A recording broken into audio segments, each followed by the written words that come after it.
सकता है? जुनैद जैसा पहलवान इतने कमजोर से कैसे गिर सकता है? दोबारा कुश्ती कराई जाए, दोबारा कुश्ती होती है, काफी नहीं माना जाएगा। तीसरी बार कुश्ती कराई गई, जुनैद को भी पटक दिया गया। जैसी पटका गया है, अल्लाह अकबर, लोग दौड़ पड़े और सैयदजादे को कंधे पे उठाया। अब जितना इनाम आना था सैयदजादे की झोली में था। वो जुनैद जिसे लोग कल तक कंधे पे बैठाते थे, आज लोगों की कदमों की खाक की नजर हो चुका है।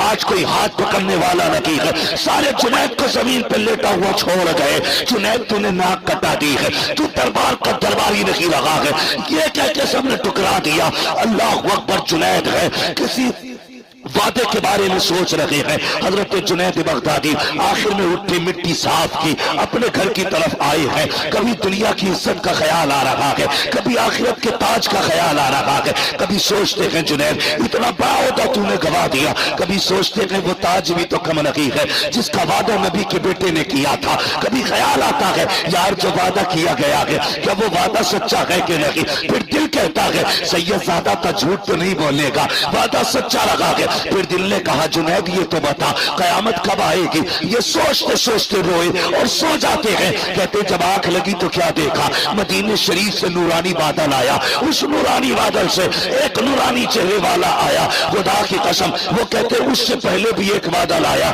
उस बादल में नजर से ताजदार आया था। कहते ये दोनों मेरे आंगन में आए और आने के बाद जैसे मुस्तफा मेरे घर में आए हैं मेरा घर नूरुन अला नूर हो जाता है। मुझे मुस्तफा ने देखा, मैंने आका को देखा, मैं दौड़ के कदमों पर लिपट गया। महबूब यहाँ आने की तकलीफ की, हुक्म कर देते मैं उड़ के मदीने आ जाता, मुझे बुला लिया होता। नबी ने कहा जुनैद ये सोच रहे हो कि मेरे बेटे ने जो वादा किया है वो सच्चा होगा कि नहीं? अगर होगा तो कब होगा? कयामत कब आएगी? कहा सोच अपने बेटों पे किया हुआ एहसान हम बाकी नहीं रखते हैं। कयामत जब आएगी आएगी, आज ही हम तुझे दुनिया के अंदर विलायत का ताज अता करने के लिए आ गए। नारे तकबीर, नारे रिसालत, मसलके आला हजरत, फैजाने सरकारे मदीना, अजमते मुस्तफा, मुफ्ती हम्मा साहिब क़िबला। नारे तकबीर, नारे रिसालत। आज ही हम तुझे ये अजमतों का ताज पहनाने आए हैं, ये रिफतों का ताज पहनाने आए हैं। अल्लाह अकबर। जुनैद बगदादी की आंख में आंसू। आका फरमाते जुनैद मैं नहीं आया हूँ, हसनैन का बाबा भी आया है, ये जो खड़ा है ये अली है। अल्लाह अकबर। देखो तो सही, मैंने कहा था कभी हारना भी जीत होता है, कभी जीतना भी हार हो जाती है। हर किसी से रेस में आगे निकलना अच्छा नहीं होता, किसी से पीछे रहना भी अच्छा होता है। हमेशा जीत के ख्वाब न देखा करो, कभी हार के भी देखा करो। जब सुबह का सवेरा हुआ है, वो जुनैद जिसे दुनिया ठोकर मार के आई थी, आज बड़े बड़े औलिया इसके दरवाजे पे बैठे हैं, बड़े बड़े ताज वाले इसके आगे झोली फैला के बैठे हैं। जुनैद ने दरवाजा खोला, ताज वाले भी लाइन में खड़े हैं, रुतबे वाले भी लाइन में खड़े हैं, इल्म वाले भी लाइन में खड़े हैं। जुनैद ने बाहर निकल के देखा, शान वालों को देखा, तुम कैसे आए हो? कहा जुनैद नजरे करम इधर भी कर, नजरे करम इधर भी कर। कहा तुम्हें कैसे पता चला आज जुनैद इस मंजिल पे है? कहा जुनैद तुझे क्या लगता है आका आए हो और खुशबू लाई हो? मुस्तफा आए थे, हर गली के दिल में आका की खुशबू महकने लग गई। अल्लाह अकबर। हजरत जुनैद बगदादी कहते हैं मैं तो हैरत से देख रहा था ये हुआ क्या रात ही रात में। कहते मैंने देखा एक कोने से आवाज आई, वो कह रहा था जुनैद अब तो वादे पर यकीन हो गया होगा। कहते मैंने मुंह उठा के देखा तो वही कमजोर सैयदजादा था। मैंने इसलिए कहा हर किसी से जीतना अच्छा नहीं होता, कभी किसी से हारना भी अच्छा होता है। हमेशा जीत के लिए ना दौड़ो, कभी हार भी लिया करो। और अपनों से हारना ही अच्छा होता है, एक जिद पे अकड़ के मत बैठना।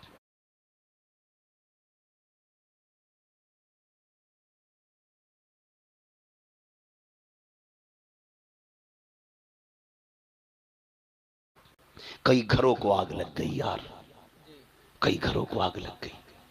सिर्फ इतनी जिद के बेटी की चौखट पे नहीं जाना है, क्योंकि हमारे समधी ने बात कड़वी कह दी। तुम ऐसी कसम खा के बैठ गए, अपनों के दरवाजों पे जाना छोड़ दिया। कई बेटियों के फोन आए, कोई तावीज तो होगा कि भाई बुलाने आ जाए। कहा क्योंकि एक दिन मेरे शोहर से अनबन हो गई थी, 10 साल हो गए मैंने भाई का चेहरा नहीं देखा। तुम ऐसी जीत की दौड़ लगा के बैठे हो। अगर तुम बहन के दरवाजे पे, बेटी के दरवाजे पे चले गए तो तुम हार जाओगे, और नहीं गए तो जीत जाओगे। बहुत आराम कर रहे हो मूंछ ऊंची करने का, बहुत पा लिया तुमने रुतबा बेटी के दरवाजे पे 10 साल तक न जाकर के। यहां जीत की कसम न खा, यहां हार जा। जा चला जा बहन के दरवाजे, जा चला जा बेटी के दरवाजे। तू शायद नहीं जानता, जब बेटी मुस्कुराती है मदीने वाले मुस्तफा की फातिमा मुस्कुराती है। खाली नारे लगाने से अली वाला कोई नहीं है, खाली नारे लगाने से हुसैनी कोई नहीं। मजा तो तब है जब हुसैन की ज़ैनब जैसा प्यार करके दिखाओ। हाँ, जब अली से बेटी ज़ैनब की तरह प्यार करके दिखाओ, तब वो अली वाले होते हैं। वरना नारे अली के, नारे गुलामे हुसैन के, और बहन को 10 साल से नहीं देखा, नहीं देखूंगा तो मूंछ नीची हो जाएगी, ये दौड़ अच्छी नहीं है यार। हार जाओ, यहां हार जाओ, पीछे हट जाओ, तोड़ दो अपनी जिद, जाओ अपनों के दरवाजे पे। खुदा की कसम याद रखना, तेरी खुशी में तेरे लाख यार हो, मजा नहीं आएगा। कोई ना हो, तेरी अपनी सगी बहन खड़ी हो, तेरी बेटी खड़ी हो, तेरी माँ हो, तेरे बाप हो, तेरे भाई हो, इन लोगों में जो अल्लाह खुशियां अता फरमाता है, वो कायनात की भीड़ में अल्लाह खुशियां अता नहीं फरमाता है। इसलिए कभी हार भी जाया करो। नहीं नहीं, मुझे अपने बाप से बात नहीं करनी है, उसने थप्पड़ मारा था, बहुत पक्की कसम खा के बैठे हो, थप्पड़ मारा था, बात नहीं करनी है ना। यहां हार जाओ, यहां जीतना नहीं है। यहां जीतने वाले हार जाएंगे, यहां हारने वाले जीत जाएंगे।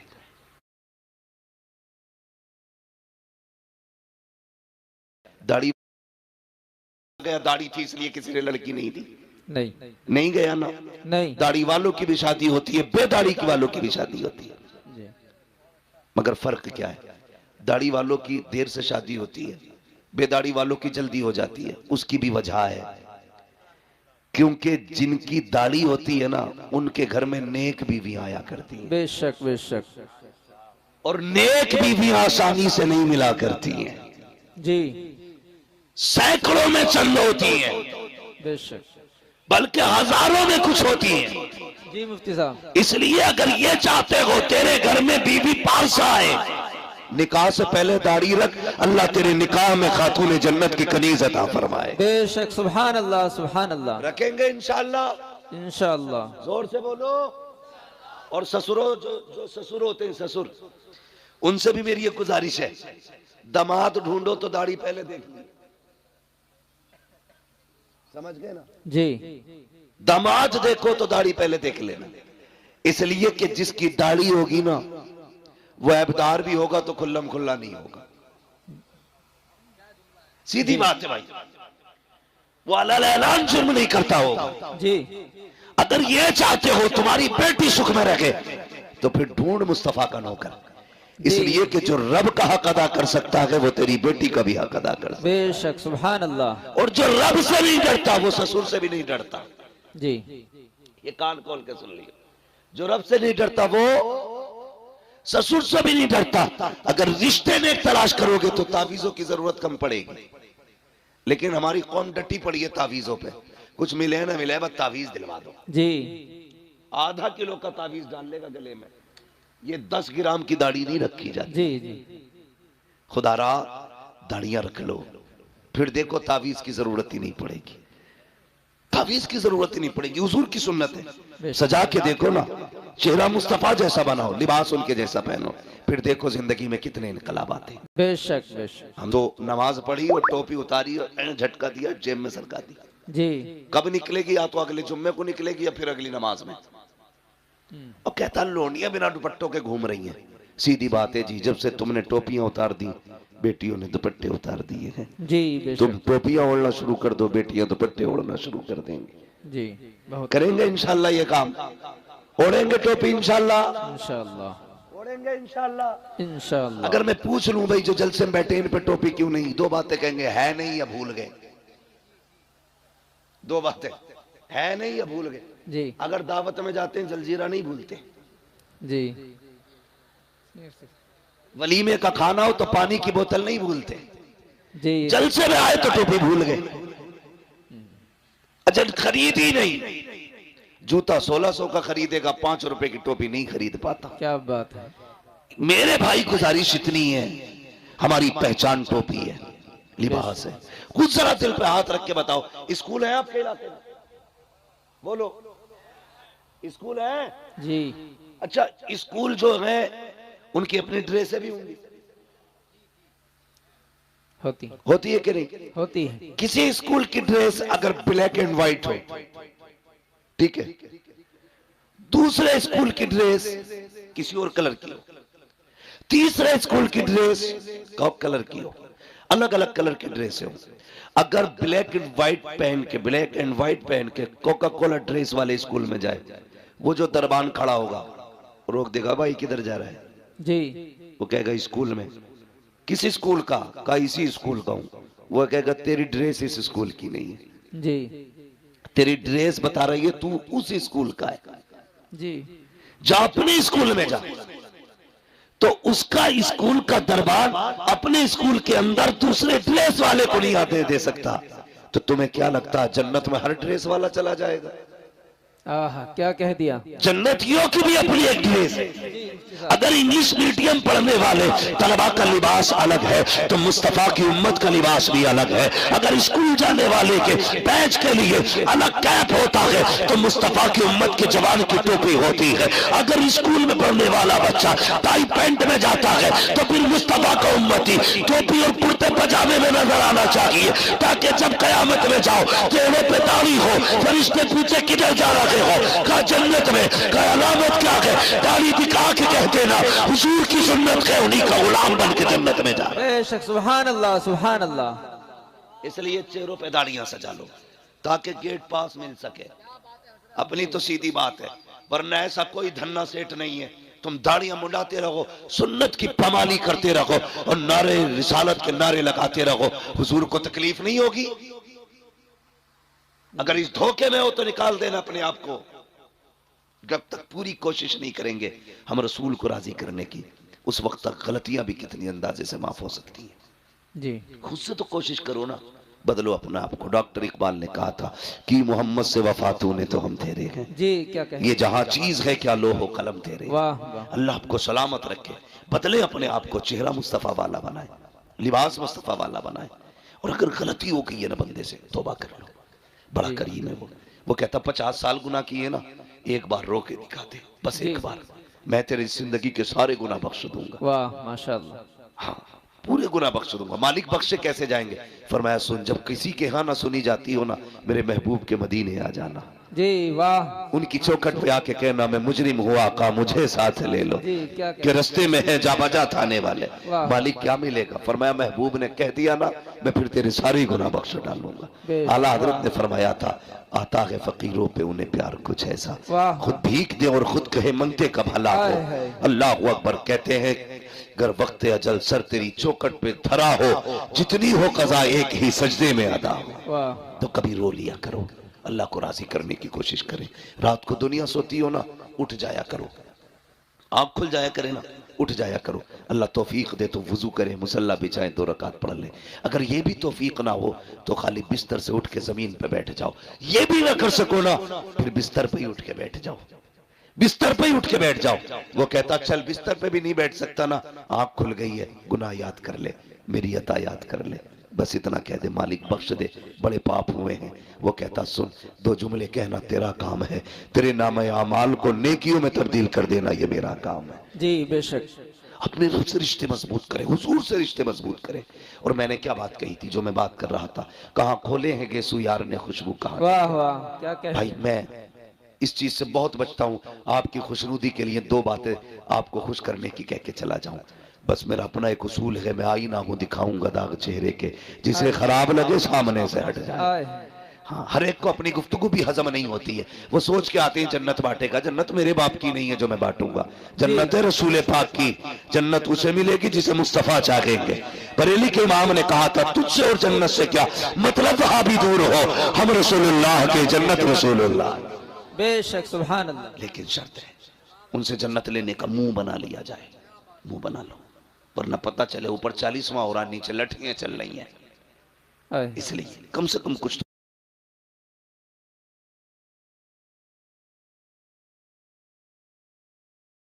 तो ऐसा करें। मैंने कहा था हमेशा जीत जाना सब कुछ नहीं होता, कभी हार जाना भी बहुत कुछ होता। जी वाह। यही जुनैद बगदादी। तवज्जो है आपकी? जी अगर थक गए तो जरा जोर से कह दें या रसूल अल्लाह। वाकई थक गए तो इतनी जोर से या रसूल अल्लाह कहा आपने। जी अगर नहीं थके तो और जोर से कह दें या रसूल अल्लाह। या रसूल अल्लाह। माशाअल्लाह, अल्लाह सलामत रखे। बस इतने अच्छे लोग हैं तो जी चाहता थोड़ी सी बात और कर जाऊं। लोग अच्छे, मेरा जी चाहता ये बात पूरी करूं। हजरत जुनैद बगदादी ये मदरजाद वली नहीं है, अपने दौर के पहलवान है बहुत बड़े, कुश्तियां लड़ते थे अखाड़ों में। जी और कुश्ती भी बादशाह के दरबारी पहलवान। जी जी यहां बादशाह की कुर्सी लगती थी, बगल में हजरत जुनैद बगदादी की। जी। इतने बड़े पहलवान थे, माथे पे लोगों के पसीना आ जाता था नाम सुनते ही। किससे लड़ना है? जुनैद से। अपने बस की नहीं है भाई, तो हाथ उठा रहता था, जब जिसका जी चाह के हाथ उठा दे। हाय। एक दिन दरबार लगा था, अखाड़े में कुश्ती हो रही थी, बादशाह भी बैठा था, जुनैद बगदादी भी थे। अचानक भीड़ चीरता हुआ एक शख्स आया। जी था तो सिंगल चेचिस का, सिंगल पिस्टन मैन। वो आया, जी हाथ उठा दिया। बादशाह ने कहा क्या बात है? कहा कुश्ती लड़नी है। कहा लड़ना, इतने पहलवान है, इनसे नहीं। कहा फिर? कहा जुनैद से लड़नी है। बादशाह ने कहा सर फिरा है क्या, पागल है, सही से खड़ा नहीं हो पा रहा, जुनैद से कुश्ती लड़ेगा? जी। उसने कहा आज जुनैद से लड़ना है। कहा तैयार है? कहा आज नहीं, 3 दिन बाद। कहा कैसे? ऐलान कराओ, सब आए, मुझे जुनैद से कुश्ती लड़नी है। बादशाह ने कहा मंजूर है। वक्त मुकर्रर हो गया, कुश्ती का वादा भी हो गया। जानते हो सब तो अपने घर चले गए, जुनैद भी आ गया। सब इस इंतजार में थे कब सूरज निकले, 3 दिन कब पूरे होंगे, कब हम जुनैद की कुश्ती देखेंगे और जुनैद ऐसी पटकी मारेंगे कि उसकी रीढ़ की हड्डी टूट जाएगी। जी। ये सबके जहन में बात थी, क्योंकि बिल्कुल पतला दुबला इंसान। अगला दिन जब वो आया ना, जिस दिन कुश्ती होनी थी, तो कभी कभी चैलेंज जब होता है ना, और चैलेंज गैर मामूली हो, जी अगर बराबर के पहलवान लड़ते हो तो कोई बात नहीं, टक्कर के थे। अगर कोई कमजोर ताकतवर को चैलेंज कर दे, बड़ी बात होगी ना, बड़ी बात होगी। कैसे? एक शख्स अपनी महबूबा के साथ बैठा था, गले में हाथ डाल के बातें कर रहा था। एक दीवाना मजजूब अपने रंग में चला जा रहा था, रास्ते में कीचड़ था, उसका पैर पानी में यूं पड़ गया, तो वो छींट उड़ के ना उस लड़की के ऊपर चली गई। उस लड़के से कहा देखते हो, इसने मेरे ऊपर कीचड़ डाल दी। वो उठा और आके उसने दीवाने का गिरबान पकड़ा कि तुझे मेरी महबूबा का चेहरा नजर नहीं आया, तूने उसके कपड़े गंदे कर दिए। उसने कहा भाई मुझे तवज्जो नहीं थी मेरी। उसने तमाचा मार दिया, जैसी तमाचा मारा उसने यूं देखा और चल दिया। आके जाके ना किसी ने देखा दीवाना आ रहा है, कहा यार इधर आ। कहा क्या? कहा थोड़ा सा दूध पी ले। उसके आगे दूध आया, रो दिया। कहता वाह मालिक तेरा करिश्मा, कहीं थप्पड़ खिलाता है कहीं दूध पिलाता है। जी। जब इतनी बात कही ना, ये तो दूध पीने में लग गया। मालिक तेरा करिश्मा, कहीं दूध पिलाता कहीं थप्पड़ खिलाता है। इतने में लोग दौड़ते हुए आए, बोले पकड़ लो यही है। लोग पकड़ के लाए, वहां जहां कीचड़ उछली थी, देखा वो शख्स मरा पड़ा था। कहा क्या बात है? बोला तूने मारा इसको। कहा क्यों? कहा इसने तेरे थप्पड़ मारा, तो तू बता तूने बद्दुआ की थी उसके लिए? कहा नहीं। कहा फिर ये मरा कैसे? कहने लगा जब मेरे पैर से कीचड़ उछली, इसके महबूब को तकलीफ हुई, इसने अपना बदला ले लिया। जब इसने मेरे थप्पड़ मारा, मेरे रब को तकलीफ हुई, उसने मेरा बदला ले लिया। आए है क्या कहने हैं। जी वाह। उसने मेरा बदला ले लिया। जी तो कभी कभी चैलेंजेस बड़े होते और ताज्जुब होता चैलेंजेस देखने के बाद। इतने बड़े बड़े चैलेंजेस को देखने के बाद ताज्जुब होता है। इधर चैलेंज था, कुश्ती जुनैद से होनी है। किससे होनी है? सारे लोग अदब से अपनी अपनी जगह खड़े हो जाएं। सैयद साहब कबिला की तशरीफ आवरी हो रही है।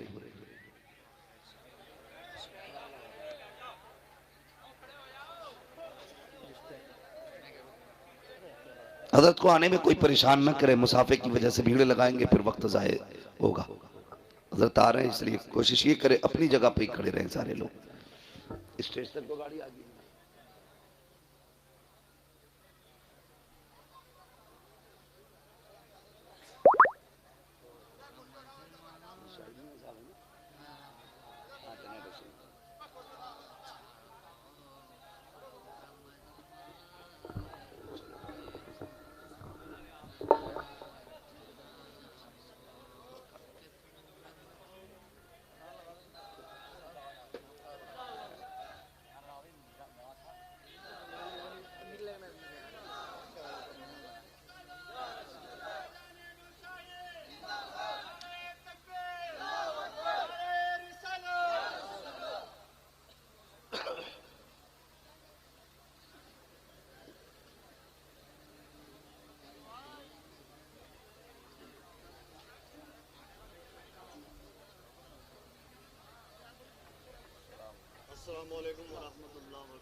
माशाअल्लाह आप देख रहे हैं पीरे तरीक़त रहबर राह शरीयत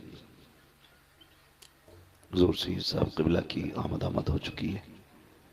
माशाअल्लाह हज़रत के चेहरे की ज़ियारत करें और नाम अमाल में नेकियों का इजाफ़ा करें। हज़रत की इजाज़त हो तो मैं बात पूरी करूँ। अल्लाह सलामत रखे। माशाअल्लाह तशरीफ़ रखिए, फट जल्दी से बैठ जाइए ज़रा। हुज़ूर सैयद साहब क़िबला की आमद हो चुकी है और जिस लम्हे का इंतज़ार था हम सबको अल्हम्दुलिल्लाह वो लम्हा आ चुका है। अब ये वक्त भी दुआओं की मकबूलियत का है और फिर शहज़ादा भी मदीने वाले का है। इंशाअल्लाह दुआएं होंगी, करम मदीने से होगा और अल्लाह ताला हमारी महफिल को कबूल मकबूल फरमाएगा। आ गए ना कमेटी वाले भी सारे लोग। फुरकान भाई माशाअल्लाह आपने बुला लिया, बैठे ज़रा, तवज्जो है सारे लोगों की। तो उस दिन का इंतजार होने लगा जिस दिन का वादा किया गया था। अब सारे लोग देख रहे हैं, दरबार लग गया, लोग इंतजार में हैं। सब तो खुशी में उछल रहे थे कि देखेंगे कितने मिनट के अंदर या कितने सेकंड के अंदर इस पहलवान की पहलवानी का भूत उतरेगा। लेकिन जुनैद बगदादी ना कहते मेरा दिल करवटे बदल रहा था, मेरा दिल करवटे बदल रहा था। कुछ तो था उसमें जो इतना बड़ा चैलेंज करके गया, कोई तो राज था उसके पास, कुछ तो है वो जो जुनैद को उसने चैलेंज किया। ये सोच के ना आप रात भर सोए नहीं। सुबह हुई कुर्सी पे आके बैठ गए, हर तरफ शोर था, सब ये कह रहे थे लो जी कौन मुकाबला करेगा जुनैद का। बिला वजह में किसी को ऐसी चैलेंज कबूल कर लिया। मगर अभी तक जुनैद खुश नहीं थे। लोग कहने लगे चलो खत्म किया जाए दरबार, कोई लड़ने वलने नहीं आएगा। इतनी बात कही ना, फिर क्या था, थोड़ी देर की बात रास्ते से गुबार उड़ता नजर आया। गुबार को देखा ना, कहा ठहरो देखो ये कोई आ रहा है। जब उस आने वाले का इंतजार किया, वो करीब आया तो वो कोई और नहीं, वही शख्स था जो चैलेंज करके गया था। और आने के बाद कहा ठहर जाइए, अभी वक्त गया नहीं है, मैं आ गया, मेरी कुश्ती जुनैद से कराई जाए। अब जैसे जुनैद मैदान में आए और वो भी मैदान में आया। एक उसूल होता है, पहलवान पहले हाथ मिलाते हैं, उसके बाद कुश्ती का आगाज होता है। उसने हाथ मिलाया और इशारा करके जुनैद के कान में कहा मुझे कुछ बात करनी है। इतना जुमले का कहना था, जुनैद करीब आए, बस जोर आजमाई के बीच ना उसने हजरत जुनैद बगदादी के कान पे अपने होठ रख दिए। कहने लगा जुनैद मैं जानता हूं तुम पहलवान हो, मैं कुछ भी नहीं हूं, लेकिन इतना सुनो, मैं जिस नबी का तुम कलमा पढ़ते हो ना, मैं उस नबी का शहजादा हूं, मैं सैयदजादा हूं। और सुने जुनैद मैं खुद नहीं लाया, मेरी जरूरत यहां लाई है। कहा क्यों? कहा ये जो जंगल से मैं आया हूं ना, मेरे परिवार की बच्चियां जंगल में झाड़ियों में छुपे हैं, इसलिए कि उनके बदन पे जो कपड़े हैं वो इतने पैबंद लगे हैं, कई जगह से फटे हुए हैं। जुनैद सैयदजादा हूं, इसलिए भीख मांगने की गैरत इजाजत नहीं देती, ज़कात हम ले नहीं सकते क्योंकि हुजूर के बेटे हैं। बस सुना था जुनैद तू मेरे नाना से प्यार करता है, जुनैद इतनी मेहरबानी कर आज मुझसे हार जा, जो इनाम मिलेगा उससे सैयदों के घर का चूल्हा चलेगा, इतना कर ले, आज मुझसे हार जा। इतना कहना था, जुनैद बगदादी की आंखें तर हो जाती हैं, सोचने लग जाते हैं। उसने कहा जुनैद सोच क्या रहे हो, आज मुझसे कुश्ती हार जाओ, वादा करता हूं जीत का ताज कयामत में नाना के हाथों से अता कराऊंगा। इतना सुनना था, जुनैद बगदादी के दिल की दुनिया बदल जाती है। अल्लाह अकबर, हाथ मिले थे, लोगों ने देखा, पलक झपकते ही जुनैद नीचे लेटे हैं, सैयदजादा सीने पर